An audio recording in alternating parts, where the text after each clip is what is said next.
Tablado silang mababatas ang gusto ni dating Pangulong Rodrigo Duterte na ihiwalay ang Mindanao sa Pilipinas.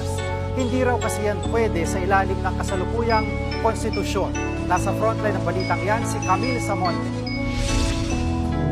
Sa gitna ng hidwaan sa politika, gustong ihiwalay ni dating Pangulong Rodrigo Duterte ang Mindanao sa Pilipinas at magkaroon ng sariling gobyerno. Gusto ko talaga. Gusto ko na. Magsawa na ako sa ilang presidente na kasi. Kung ganon lang naman kayo dyan sa Luzon, pati sa Visayas, bahala kayo. Mindanao is rich.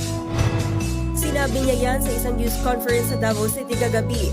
Ayon kay Digo, gagawin nila yan sa pamamagitan ng pangangalap ng mga pirma tulad ng ginawa sa People's Initiative para sa Chart